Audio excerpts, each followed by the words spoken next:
Board में long question में आ सकता है आइसोटोप्स लिखो कार्बन के, या हाइड्रोजन के भी आ सकता है। आइसोसैन, आइसोसैन का मतलब होता है, आइसो का मतलब होता है आइसोटोप्स के लिए एस फॉर सेम और ए फॉर एटॉमिक और एन फॉर नंबर। ये भी बैठे बैठे बना लिया मैंने। आइसोसैन, ठीक है। ये आइसो का मतलब आइसोटोप होता है, S for same, E for atomic और एन फॉर नंबर। अगर आप इस तरह एटॉमिक नंबर के लिहाज से याद कर सकते हो, ठीक है। अगर आपको लगता है कि मास नंबर मुझे याद हो रहेगा तो आप आइसो डीएम कर सकते हो, different mass number, D for different, M for mass. Iso का मतलब आइसोटोप जिसका डिफरेंट मास होता है। अब अस्सलाम वालेकुम बच्चों, आज हम स्टार्ट करेंगे isotopes and atomic mass. But पहले हमने जो पढ़ा था वो था एटॉमिक नंबर और मास नंबर।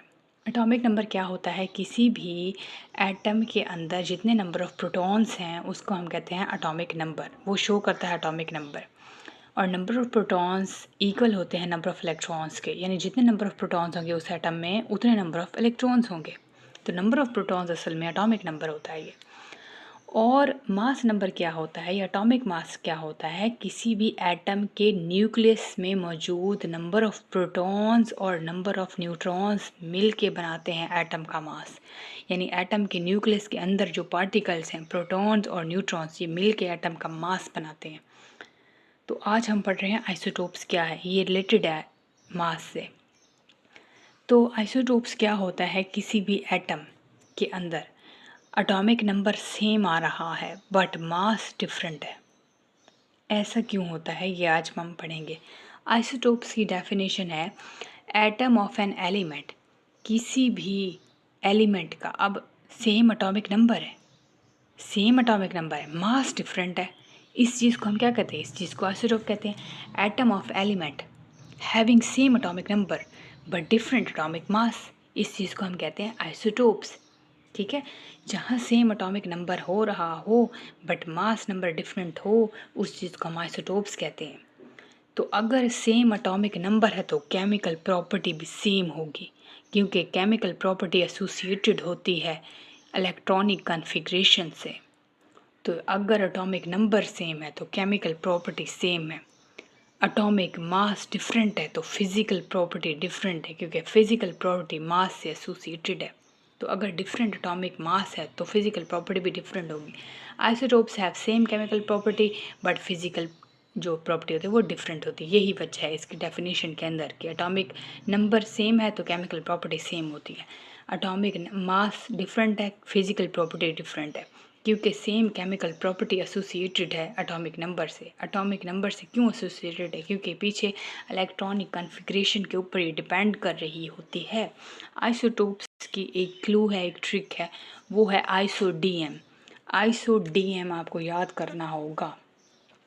आइसोडीएम, आइसोटोप्स के लिए है, डीएम डिफरेंट के लिए है, एम मास के लिए है, डिफरेंट मास नंबर।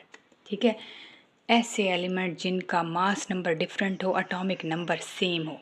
आप इस तरह भी कर सकते हैं आइसोडीएम, या आप इस तरह भी कर सकते हैं एसएएम।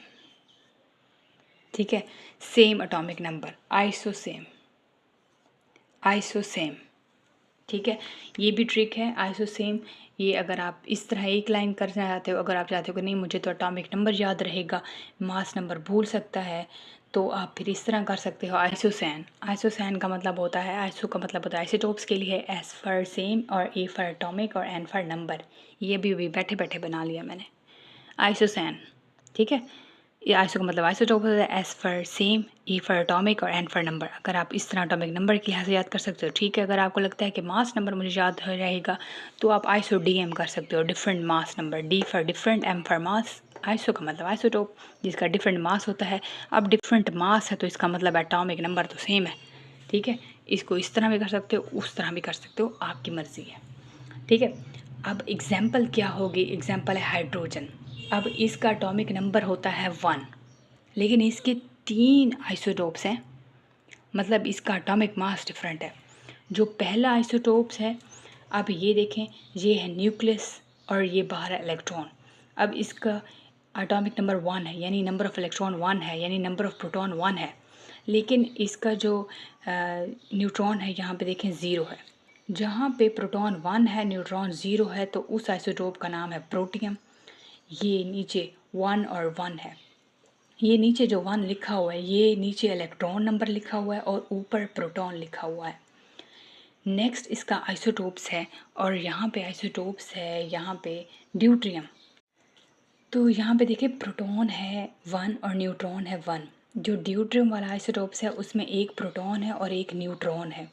तो ये 1 और 1 2 होते हैं, ऊपर ये 2 लिखा होगा मास और नीचे ये इलेक्ट्रॉन लिखा होगा, same atomic number but different mass. अब यहाँ मास देखें 2 है, इस तरह प्रोटॉन 1 है और न्यूट्रॉन 1 है, ये 1 और 1 2 इस ये ऊपर है, इसका नाम है ड्यूट्रियम। थर्ड आइसोटोप्स है ट्रीटियम वाला है, इसका मतलब प्रोटॉन 1 है। प्रोटॉन हर जगह सेम ही है बट न्यूट्रॉन की वजह से मास डिफरेंट आ रहा है।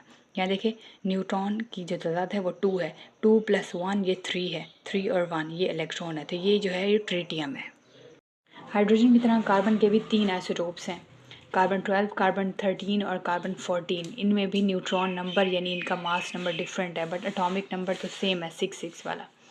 तो फर्स्ट वाला आप कार्बन का यहाँ पे देखें तो इसके न्यूक्लियस के अंदर 6 प्रोटॉन है और 6 न्यूट्रॉन है फर्स्ट वाला। और बाहर देखें तो 2, जो दूसरा शेल है यहाँ पे पहला शेल है इसमें 2 इलेक्ट्रॉन है, दूसरे शेल में 4 इलेक्ट्रॉन है, 2 और 4 6, यानी इसका एटॉमिक नंबर 6 होता है।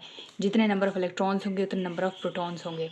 तो यहाँ 6 और न्यूट्रॉन भी यहाँ पे 6 हैं और 6 और 6 कितने होते हैं 12 होते हैं। यहाँ पे एटॉमिक नंबर 6 है बट जो पहला है कार्बन नंबर 12 वाला आइसोटोप्स इसमें 12 क्यों है, क्योंकि इसमें 6 प्रोटॉन है और 6 न्यूट्रॉन है न्यूट्रॉन की वजह से।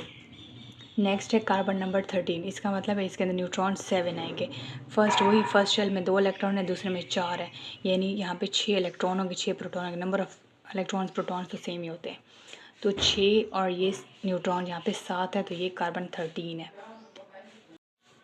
कार्बन 14 वाला देखें तो यहाँ प्रोटॉन 6 होंगे बट न्यूट्रॉन 8 होंगे, इस वजह से 6 और 8 14 यहाँ पे कार्बन का आइसोटोप्स कार्बन नंबर 14 है और नीचे इसका एटॉमिक नंबर होता है। और ये भी देखें पहले शेल में 2 इलेक्ट्रॉन थे, दूसरे में होते हैं 4, 2 और 4 6, प्रोटॉन और इलेक्ट्रॉन तो सेम ही होते हैं। नीचे इलेक्ट्रॉन है, नीचे एटॉमिक नंबर है और दूसरा जो है वो मास नंबर है। मास नंबर डिफरेंट है क्योंकि पीछे न्यूट्रॉन की तादाद की वजह से मास नंबर डिफरेंट होता है। और आइसोटोप्स का हमने यही पढ़ा है कि इसका मास नंबर डिफरेंट होता है बस, बट इनका जो एटॉमिक नंबर है वो सेम है। इस वजह से ये प्रॉपर्टी है कि इसकी इलेक्ट्रॉनिक कन्फिग्रेशन, इसकी केमिकल प्रॉपर्टी सेम होती है बट मास नंबर की वजह से इसकी फ़िज़िकल प्रॉपर्टी डिफरेंट होती है। यहाँ देखें एटॉमिक नंबर सेम है, 6 इलेक्ट्रॉन है, 6 प्रोटॉन है बट मास नंबर डिफरेंट है। मास नंबर होता है न्यूक्लियस के अंदर प्रोटॉन और न्यूट्रॉन की तादाद मिला के। अब न्यूट्रॉन 6 हैं बट प्रोटॉन वही 6 हैं, 6 और 6 12 जो कार्बन 12 है। अब न्यूट्रॉन चेंज है फिर, तो ये 7 और 6 13, फिर ये 8 और 6 14, इनको इकट्ठा हम काउंट कर रहे हैं। बोर्ड में लॉन्ग क्वेश्चन में आ सकता है आइसोटोप्स लिखो कार्बन के या हाइड्रोजन के भी आ सकता है, तो आपको ये ड्रा करने होंगे, नीचे इसका ये लिखना होगा सारा। नेक्स्ट है हमारा radio active isotopes. Radio active isotopes मतलब आइसोटोप्स तो है, मतलब डिफरेंट एटॉमिक मास और सेम एटॉमिक नंबर तो है बट रेडियो एक्टिव है, मतलब इनका न्यूक्लियस स्टेबल नहीं होता, इसके अंदर प्रोटॉन और न्यूट्रॉन की तादाद डिफरेंट है। तो रेडियो एक्टिविटी क्या होती है, isotopes of same element having unstable nucleus, मतलब इनका जो आइसोटोप्स है इनके एलिमेंट का वो न्यूक्लियस उसका जो है वो अनस्टेबल नहीं है, वो कॉन्टीन्यूसली हीट निकालता रहता है, इमिट करता रहता है रेडिएशन। इस चीज़ को जिसमें रेडिएशन इमिट होती रहती है इसको, इस एक्टिविटी को हम कहते हैं रेडियो एक्टिविटी। कुछ आइसोटोप्स का एलिमेंट्स ऐसा होता है जिसके न्यूक्लियस जो है वो अनस्टेबल होता है, वो हीट खारिज करता है, हीट निकालता है, एमिट रेडिएशन। तो इस प्रोसेस को हम कहते हैं रेडियो एक्टिविटी, और जो एलिमेंट ऐसा करता है वो है रेडियो एक्टिव।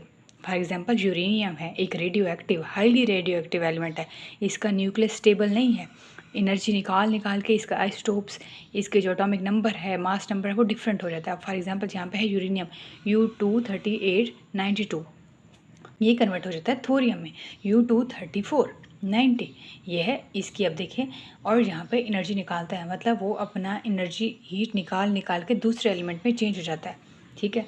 अब ये वाला एलिमेंट है थोरियम, बट ये भी अनस्टेबल नहीं है, ये भी अपने जो इसका जो न्यूक्लियस है हीट निकाल के एनर्जी निकाल के एक और एलिमेंट में कन्वर्ट हो जाता है जो थोरियम TH23490।